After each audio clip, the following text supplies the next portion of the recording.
ایک صبر، تو جب ہم وہ اٹھاتے ہیں تو ہمارے مسل چیختے ہیں، پھر ہم اٹھاتے ہیں تو ہمارا جسم خوبصورت بنتا چلا جاتا ہے۔ اور اگر یہ نہیں کرتے ہیں تو پیٹ آگے بڑھ جاتا ہے، جوانی میں ہی بوڑھے ہو جاتے ہیں۔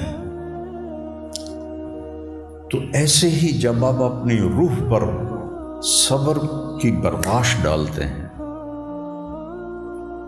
تو وہ روح اندر سے نا پھولتی ہے، پھیلتی ہے اور ایک طاقت بنتی ہے، اور وہ ایسی طاقت بن جاتی ہے جو آپ کی مجلس میں بھی بیٹھے گا نا، اس کی بھی زندگی بدل جائے بغیر بولے۔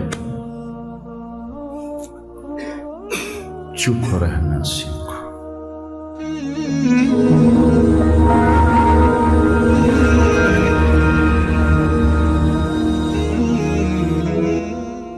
السلام علیکم ورحمۃ اللہ وبرکاتہ۔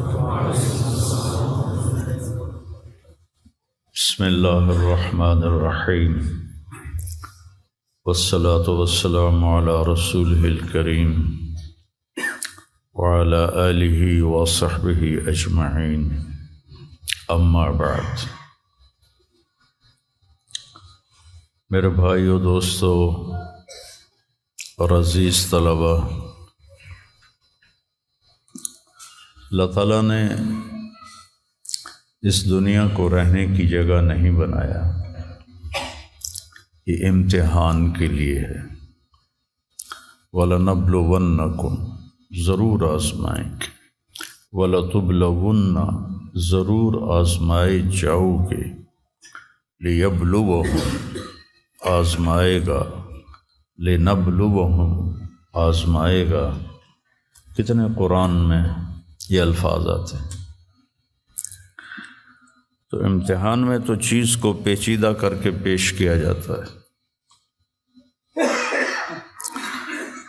تو بچہ پیدا ہوتے ہی مختلف گھاٹیاں اس کے لیے امتحان ہی ہوتی ہیں، یہاں تک کہ وہ اللہ کو راضی کر کے مر جائے اور اللہ کے پاس پہنچ جائے تو وہ ساری دنیا کے دکھ درد ایک ہوا کے جھونکے سے بھول جاتا ہے۔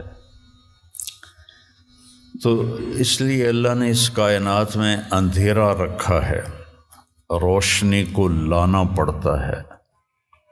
اس کائنات کی اصل اندھیرا ہے، راستہ تلاش کرو، روشنی کو لانا پڑتا ہے۔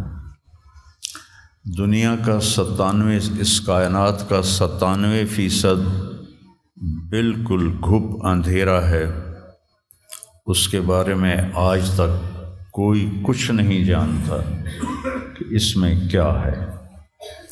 یہ جو 3% ہے، اس میں اللہ تعالیٰ نے روشنی کا انتظام کیا ہے، یہ بھی اندھیرا۔ هو الذی جعل الشمس ضیاء والقمر نورا وقدرہ منازل، کہ وہ سورج کو لے کر آیا اور چاند کو لے کر آیا، ورنہ اصل یہ بھی اندھیری کائنات ہے۔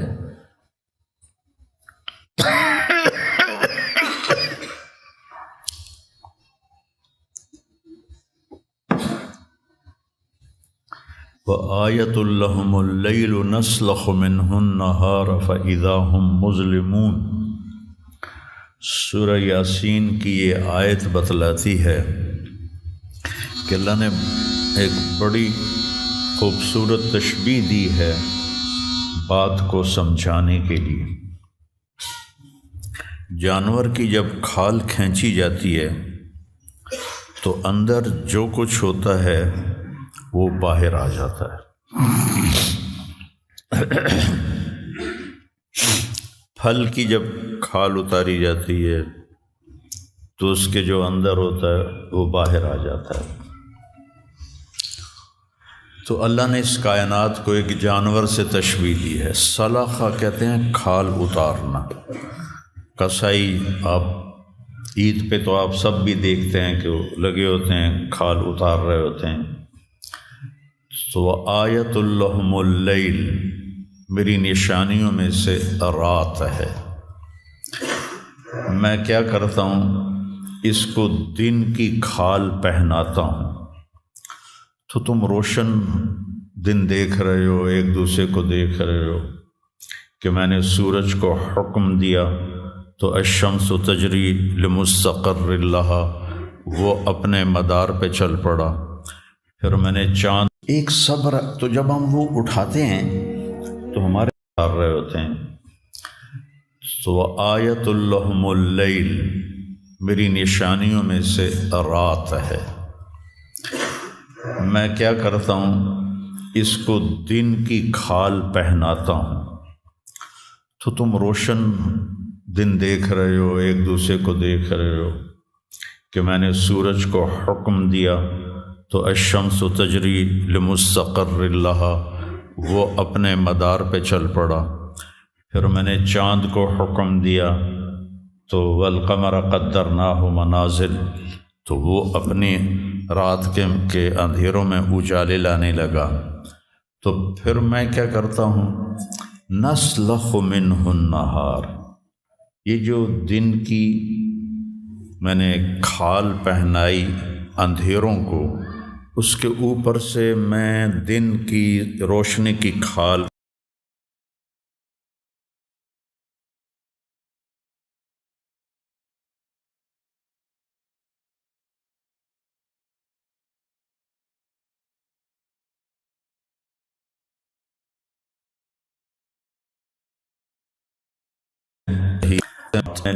پیشانیاں رکھ دیں۔ تو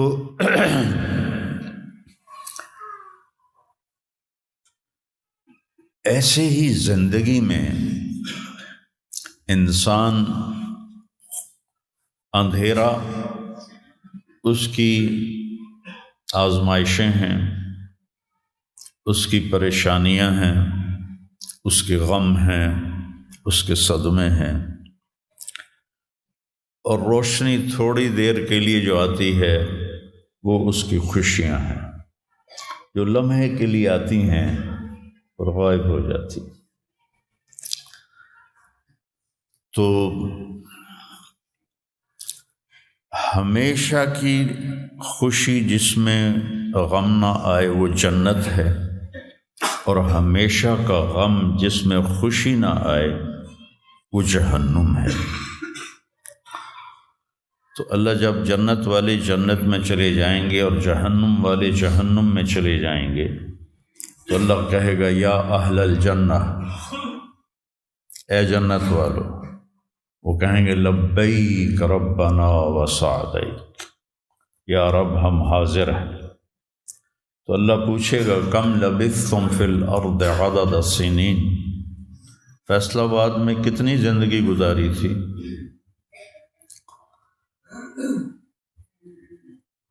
تو سارے کہیں گے نوح علیہ السلام سمیت جنہوں نے 1400 سال کی زندگی پائی، 950 سال تو تبلیغ کی، 400 سال اوپر گزارے، وہ بھی کہیں گے یومن او بعد یوم، یا اللہ یا ایک دن گزارا تھا یا آدھا دن گزارا تھا۔ تو اللہ تعالیٰ فرمائیں گے نعم متجرت، شاباش، مبارک ہو، بہت خوبصورت تم نے تجارت کی، دن آدھے دن کی۔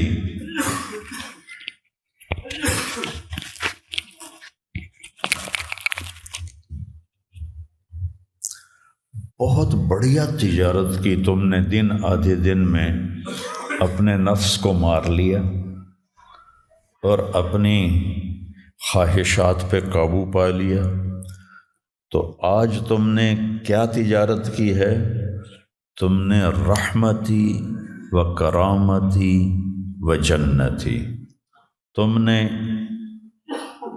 ان ناگواریوں کو برداشت کرنے کے بدلے میں میری دائمی رحمت کو خریدا، میرے دائمی اکرام کو خریدا، اور میری ہمیشہ کی جنت کو خریدا، خالدین فیہا، جاؤ مزے کرو، کوئی موت نہیں۔ تو میرے نبی نے فرمایا اگر موت ہوتی تو یہ خوشی سے مر جاتا، لیکن موت ہے نہیں۔ پھر اللہ تعالیٰ جنت جہنم والوں کو پکارے گا، یا اہل النار، وہ کہیں گے لبیک ربنا وسعدیک۔ تو اللہ پوچھیں گے کم لبثتم فی الارض عدد السنین، کتنی عمر گزاری دنیا میں؟ تو سب سے لمبی عمر پانے والی قوم عاد تھی، عرب۔ ایک عرب بائدہ ہیں، ایک عرب عاربہ ہیں۔ عرب بائدہ وہ ہیں جو مٹ گئے، ان کا نشانی نسلیں ختم ہو، اس میں قوم عاد ہے۔ ان کا بچہ ابن کثیر نے لکھا ہے 300 سال میں بالغ ہوتا تھا۔ ہماری 300 سال میں 6 نسلیں ختم ہو جاتی ہیں، وہ 300 سال میں بالغ ہوتے تھے۔ 500 600 سال 800 700 سال ان کی اوسط ان کی عمریں ہوتی تھی، اور بوڑھے نہیں ہوتے تھے۔ ایسے درخت کو پکڑ کے اکھاڑ کے پھینک دیتے تھے، ایسے پکڑ کے یوں اکھاڑ کے پھینک دیتے تھے، جیسے ہم تیلے کو اکھاڑتے ہیں تو پورے درخت کو اکھاڑ دیتے تھے۔ تو اتنی لمبی زندگی گزارنے والی قوم، اور باقی سارے اہل جہنم کہیں گے یومن او بعد یوم، یا اللہ ایک دن، اور دوسرے کہیں گے نہیں غلط کہہ رہے ہیں، آدھا دن آدھا دن۔ لم یلبثوا الا عشیۃ او ضحاہا۔ تو اللہ تعالیٰ فرمائیں گے بئس ما اتجرتم فی یوم او بعد یوم، کیا گھاٹے کا سودا کیا تم نے دن آدھے دن کے بیچ۔ جس کو اللہ گھاٹا کہے وہ گھاٹا ہے، یہاں کے گھاٹے تو اوپر نیچے ہوتے رہتے ہیں۔ تاجر کو ایک سیزن میں نقصان ہوتا ہے، اگلے سیزن میں اللہ اس کو ڈبل نفع دے دیتا ہے، اللہ کا نظام ہے۔ کتنا برا سودا کیا تم نے دن آدھے دن کا۔ غضبی، میرے غضب کو خریدا، سخطی، میری ناراضگی کو خریدا، ونار جہنم، اور جہنم کی آگ کو خریدا، خالدین فیہا، پڑ جاؤ ہمیشہ کے لیے۔ تو میرے نبی نے فرمایا لو کان الموت لماتوا طرحا، اگر موت ہوتی تو یہ غم سے مر جاتا۔ اور جنت والے لو کان الموت لماتوا فرحا، اگر موت ہوتی تو وہ خوشی سے مر جاتا۔ تو ابدی خوشی جنت میں ہے، اور ابدی غم جہنم میں ہے۔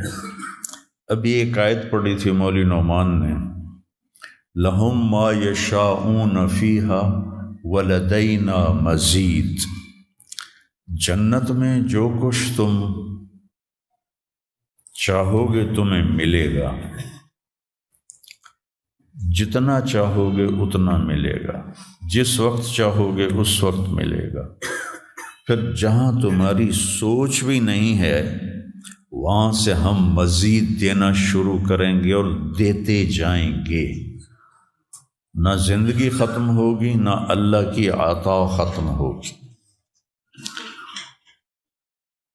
ایک چیز کو ہم دنیا میں چاہے کتنی خوبصورت ہو، کچھ دن کے بعد اس کی کشش ختم ہو جاتی ہے، کیونکہ اس کا حسن ٹھہرا ہوا ہوتا ہے، ٹھہرا ہوا ایک ہی جگہ ہوتا ہے، اور پھر گھٹنا شروع ہو جاتا ہے، کٹنا شروع ہو جاتا ہے۔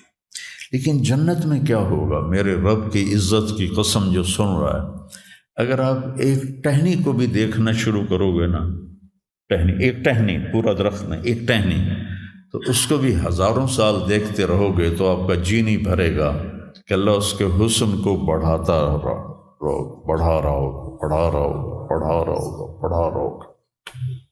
اپنی بیوی کو، جنت کی حور کو لاکھوں سال ایسے بیٹھ کے دیکھتے رہو گے تو تمہارا دل نہیں بھرے گا کہ اس کا حسن ہر لمحے پہلے سے اوپر، پھر اس سے اوپر، پھر اس سے اوپر، پھر اس سے اوپر، اور پھر آگے کوئی حد ہی کوئی نہیں۔ یہاں تو حد ہے نا، اس کے آگے کوئی حد ہی کوئی نہیں ہے۔ لہٰذا کئی بچے پوچھتے ہیں جنت میں ہمیشہ رہیں گے تو پھر کیا کریں گے، بور نہیں ہو جائیں گے؟ میں نے کہا بیٹا آپ لوگ دنیا کی زندگی پہ قیاس کرتے ہو کہ بور ہو گئے۔ تو میری بہن کے بچے چھوٹے تھے تو جب وہ کچھ کھیل کھول کے تھک جاتے تو پھر ماں سے کہتے اب کیا کریں، اب ہم کیا کریں؟ تو وہ ہم نے دنیا پہ قیاس کیا ہوا ہے کہ جیسے یہاں بور ہو جاتے ہیں۔ ایک لمحے کے کروڑویں حصے میں بھی اللہ کی عطا ایسے جا رہی ہوگی، ایسے جا رہی ہوگی، ایسے جا رہی ہوگی۔ تو لہٰذا آپ کسی چیز سے بھی آپ کا دل نہیں بھرے گا، چاہے آپ کھربوں، دیکھو کھربوں اربوں جو ہے نا یہ دنیا کے لیے ہیں، وہاں ان کی کوئی حیثیت نہیں ہے۔ یہ تھوڑا سا اوپر جا کے ویسے ہی ٹائم ختم ہو جاتا ہے۔ ٹائم میں تو اللہ نے ہمیں باندھا ہے۔ تو ولدینا مزید، یہ جنت والوں کے لیے سب سے اعلیٰ درجے کی آیت ہے کہ لہم ما یشاءون فیہا ولدینا مزید، جو چاہو گے پاؤ گے، اور پھر ہم مزید۔ ایک حدیث بھی یاد آ گئی، ایک جنتی ایسے بیٹھا ہوگا ٹیک لگا کے اپنے تخت پر، تو سامنے ایک منظر ہوگا، اس کو دیکھنے کے مزے لے، تو اس میں اس کو سال ہا سال گزر جائیں گے۔ تو اللہ کہیں گے میرا بندہ تھا ہکو شے جی پھنس گیا ہے نا، کوئی اور شے بھی کھاؤ۔ تو اس کے ایسے بیٹھا ہوگا تو اس کے کندھے پہ ایسے کوئی ہاتھ مارے گا، تو ایسے یوں پیچھے مڑ کے دیکھے گا تو ایک لڑکی کھڑی ہوگی جس نے 100 جوڑے پہنے ہوں گے، اور ان جوڑوں میں اس کا پورا جسم چاندی کی طرح، شیشے کی طرح چمک رہا ہوگا۔ جب اس کے چہرے کو دیکھے گا تو ان گالوں میں اسے اپنا چہرہ نظر آئے گا، ایسا شفاف ہوگا یہ۔ جب اس کے سینے پر نظر پڑے گی تو اس میں اپنا چہرہ دیکھے گا، جب اس کے پیٹ پر نظر پڑے گی تو اسے اپنا چہرہ نظر آئے گا، تو انہیں کملا ہو جائے گا۔ تو وہ کہے گی اما لک فینا من رغبۃ، آپ کو میری ضرورت ہے؟ کہے گا بلا، کیوں نہیں، پر تو ہے کون، میری جنت کی تو نہیں ہے۔ یہ جو 72 حوریں ہیں یہ تو شروع میں ہیں، پھر تو ملتی ہی رہیں گی۔ ہر نعمت، صرف حور نہیں، ہر نعمت ملتی ہی رہے گی۔ تو وہ کہے گا بلا لیکن من انتی، جی تو بڑا چاہ رہا ہے لیکن تو ہے کون؟ وہ کہے گی انا من اللواتی قال اللہ تعالی ولدینا مزید، میں ان میں سے ہوں جن کے بارے میں اللہ کہتا ہے ولدینا مزید، ولدینا مزید، ولدینا مزید، ہم پھر تمہیں اور بھی دیں گے، اور بھی دیں گے، اور بھی دیں گے۔ یہ چند دن ہیں، گزار لو، میری مان۔ جہنم والوں کے لیے سب سے خوفناک آیت ہے فذوقوا فلن نزیدکم الا عذابا، ان کا عذاب ایک جگہ پہ نہیں ٹکا ہوگا، بڑھتا جائے گا، بڑھتا جائے گا، بڑھتا جائے گا۔ فیعذبہ اللہ العذاب الاکبر، عذاب اکبر کہنے والا اللہ اکبر ہے تو کتنا بڑا ہوگا۔ النار الکبریٰ، بہت بڑی آگ۔ جہنم سے کسی کو نکال کے دنیا کی آگ میں لٹا دیا جائے تو وہ ایسی گہری نیند سوئے گا کہ اس کی آنکھ ہی نہیں کھلے گی، وہ اسے ٹھنڈک محسوس ہوگی۔ اور جہنم کی دیوار میں سوئی کے ناکے کے برابر سوراخ ہو جائے تو اس سے جو چنگاری نکلے گی پوری دنیا کو راکھ بنا دے گی۔ اللہ ہماری حفاظت فرمائے۔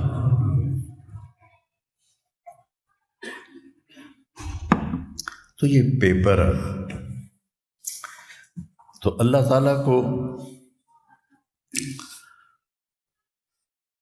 جو چیز سب سے زیادہ پسند ہے ایمان کے بعد، لا الہ الا اللہ محمد الرسول اللہ کے بعد، وہ بندے کا صبر ہے۔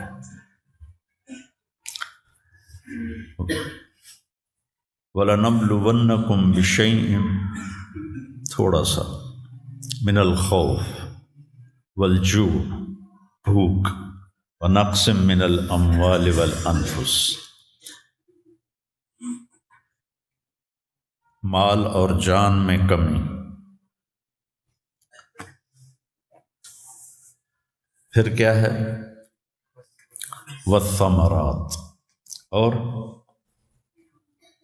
کاروبار میں کمی، کھیتیوں میں کمی، پھر کیا کرو، وَبَشِّرِ الصَّابِرِينَ،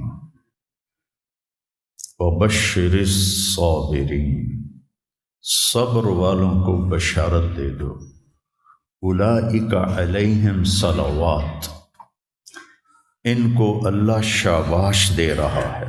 صلوات کا ترجمہ میں کرتا ہوں شاباش، کہ اللہ کہہ رہا ہے شاباش، واہ واہ، کیا کہنے، ورحمہ، اور رحمت بھیج رہا ہے،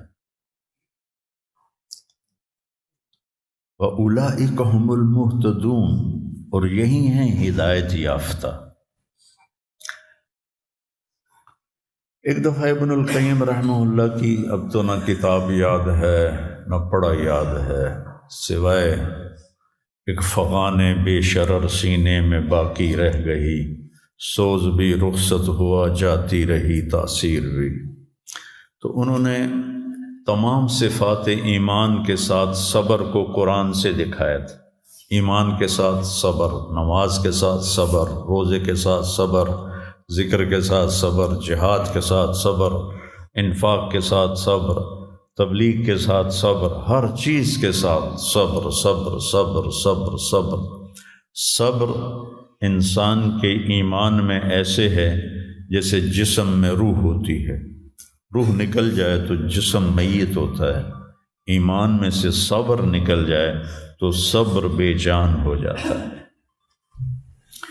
وَاسْتَعِینُوا بِالصَّبْرِ وَالصَّلَاةِ، مجھ سے مدد طلب کرو صبر اور نماز سے۔ پھر آگے کہا ان اللہ مع الصابرین، میں نمازیوں کے ساتھ نہیں، میں صبر والوں کے ساتھ۔ پھر صبر دو طرح کا ہے، ایک ہے جس پر ہمارا اختیاری کوئی، میرے سر میں درد ہے، اب بھی درد کے ساتھ بول رہا ہوں، ان بچوں کو چھٹیاں ہونے والی ہیں اس لیے تھوڑی بات ان سے کہہ رہا تھا تو تھوڑی تمہیداً کچھ اور باتیں آ گئی، تو میں کیا کروں، کسی سے لڑائی کروں، کسی ڈاکٹر کا گریبان پکڑوں؟ میرے لیے صبر کے سوا چارہ کوئی نہیں، مجھے صبر ہی کرنا ہے، اور اپنا دوا کھانی ہے، اگر اللہ اس میں شفا ڈال دے تو اس کی مرضی، نہیں ڈالی تو بھی اس کی مرضی پر راضی۔ یہ صبر ہے غیر اختیاری، اس پر بھی بہت بڑا اجر ہے۔ میرا جوان بیٹا میرے ہاتھوں سے نکل گیا، میں نے اپنے ہاتھوں سے اسے قبر میں اتارا، یہ صدمہ مجھے بھولتا ہی نہیں۔ ساری زندگی بڑی آزمائش، شہرت آپ کو نظر آتی ہے کہ بڑی واہ واہ ہو رہی ہے، بڑا یہ ہو رہا ہے وہ ہو رہا ہے، لیکن اس کے اندر اتنی آزمائشیں ہیں، اگر اللہ سے ڈر کے آدمی چل رہا ہو تو پھر اس میں اتنے امتحان ہیں کہ آدمی، کیا تو بچا بچا کے نہ رکھ اسے، تیرا آئینہ ہے وہ آئینہ، کہ شکستہ ہو تو عزیز تر ہے نگاہ آئینہ ساز میں۔ دل ایسے ہی پارا پارا ہو جاتا ہے، برداشت کر، ایک صبر تو جب ہم وہ اٹھاتے ہیں تو ہمارے مسل چیختے ہیں، پھر ہم اٹھاتے ہیں تو ہمارا جسم خوبصورت بنتا چلا جاتا ہے۔ اور اگر یہ نہیں کرتے ہیں تو پیٹ آگے بڑھ جاتا ہے، جوانی میں ہی بوڑھے ہو جاتے ہیں۔ تو ایسے ہی جب آپ اپنی روح پر صبر کی برباش ڈالتے ہیں تو وہ روح اندر سے نا پھولتی ہے، پھیلتی ہے اور ایک طاقت بنتی ہے، اور وہ ایسی طاقت بن جاتی ہے جو آپ کی مجلس میں بھی بیٹھے گا نا، اس کی بھی زندگی بدل جائے بغیر بولے۔ چپ رہنا سیکھو۔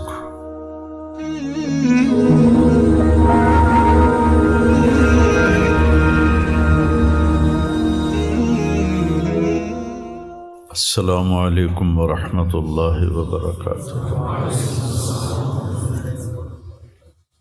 بسم اللہ الرحمن الرحیم، والصلاة والسلام علی رسولہ الکریم وعلی آلہ وصحبہ اجمعین، اما بعد۔ میرے بھائیو، دوستو اور عزیز طلبہ، اللہ تعالیٰ نے اس دنیا کو رہنے کی جگہ نہیں بنایا، یہ امتحان کے لیے ہے۔ وَلَنَبْلُوَنَّكُمْ، ضرور آزمائیں گے، وَلَتُبْلَوُنَّ، ضرور آزمائے جاؤ گے، لِيَبْلُوَهُمْ، آزمائے گا، لِنَبْلُوَهُمْ، آزمائے گا۔ کتنے قرآن میں یہ الفاظ آتے ہیں۔ تو امتحان میں تو چیز کو پیچیدہ کر کے پیش کیا جاتا ہے۔ تو بچہ پیدا ہوتے ہی مختلف گھاٹیاں اس کے لیے امتحانی ہوتی ہیں، یہاں تک کہ وہ اللہ کو راضی کر کے مر جائے اور اللہ کے پاس پہنچ جائے تو وہ ساری دنیا کے دکھ درد ایک ہوا کے جھونکے سے بھول جاتا ہے۔ تو اس لیے اللہ نے اس کائنات میں اندھیرا رکھا ہے، روشنی کو لانا پڑتا ہے۔ اس کائنات کی اصل اندھیرا ہے، راستہ تلاش کرو، روشنی کو لانا پڑتا ہے۔ دنیا کا 97، اس کائنات کا 97% بالکل گھپ اندھیرا ہے، اس کے بارے میں آج تک کوئی کچھ نہیں جانتا کہ اس میں کیا ہے۔ یہ جو 3% ہے، اس میں اللہ تعالیٰ نے روشنی کا انتظام کیا۔